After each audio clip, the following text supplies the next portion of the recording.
races in Washington. A second front opened today outside the Beltway with an unprecedented event in the history of this war. For the first time, former generals who actually served in Iraq are appearing in advertisements criticizing the commander-in-chief, his handling or mishandling of the war, and congressional hesitancy to take greater control. The ads pull no punches. In the first, the retired General Jon Batiste appears after a short clip of the president repeating the mantra he's repeated so many times before. I have always said that I will listen to the requests of our commanders on the ground. Mr. President, you did not listen. You continue to pursue a failed strategy that is breaking our great Army and Marine Corps. I left the Army in protest in order to speak out. Mr. President, you have placed our nation in peril. Our only hope is that Congress will act now to protect our fighting men and women. The ads, sponsored by VoteVets.org, come a little more than a year after Batiste and 4 other retired generals called for Donald Rumsfeld to resign. Jon Soltz, of course, is the chairman of VoteVets.org, sponsor of the ads. He was an Army captain who served in Iraq in 2003. Jon, thanks again for joining us. Thanks for having me, sir. My pleasure. General Batiste had the 1st Infantry Division in Iraq for 2.5 years. Another one of your ads has Paul Eaton, 33 years in the military, the general in charge of training the Iraqi military from 2003 to 2004. This is the first time retired commanders who actually served there have actually called the president's hand on his policy. What moved them to do this now? Well, there's also Keith, a third ad with General Wesley Clark, but I think with General Batiste and General Eaton, it's something very personal inside, much like it is for me. And if you talk to General Batiste, he'll tell you it's all about helping the troops on the ground. It's all about taking care of soldiers.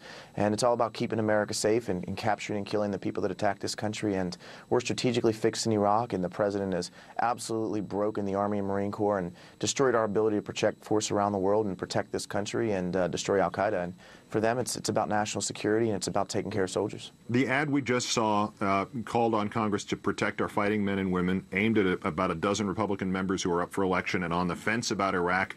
Do you sense that it could have an impact not merely on those races, but on what's happening in Washington? Absolutely. What we just talked about today with this Gang of 11 is the exact intent of this ad. Not only is it for senators and multiple members of the House, but so often when VoteVets.org, when we go to Washington, D.C., and we talk to these members of Congress, they say, we're with you, John. We're against the president. We're against the escalation. But they're still voting with the president, and they're still accepting his failed strategy to defeat al-Qaeda. And what you see today is this pressure that's pushing the Republicans to go to the White House and say, Mr. President, you can't do this anymore. And that's the pressure that we're trying to provide. And since these Republicans are on the fence, hey, we thought what's better than for them to hear from the generals themselves who served in Iraq and educate them and their voters that the president can't protect this country. Okay, to the Gang of 11, while we have you here.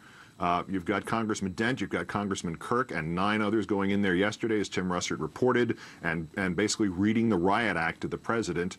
Do you sense, finally, as Dana Milbank just said, that this might be a turning point, that this might actually change things? And if so, what is needed next from the public? I don't think it's the turning point. I think it's a step forward. When Jack Murtha came out, that was considered a turning point. Today with the general's ads, that's a turning point. I think what it's about is that these Republicans are sort of surrounded politically, and they want to get out of this idea that they've stood with the president. And the longer the Democrats hold up an idea of what the second plan is going to look like, the more political trouble these Republicans are, and they're trying to slide out. So I think that they're moving closer to the Democrat position and closer to a position that is going to call for a responsible redeployment and the destruction of al-Qaeda, but they're not there yet, and it's going to take a long, long time, and unfortunately it might take the removal of this president from the White House in 2008 to completely end the war in Iraq and defeat al-Qaeda in the war on terror. Jon Soltz, chairman of VoteVets.org. As always, thanks for your service and thanks so for much. your time.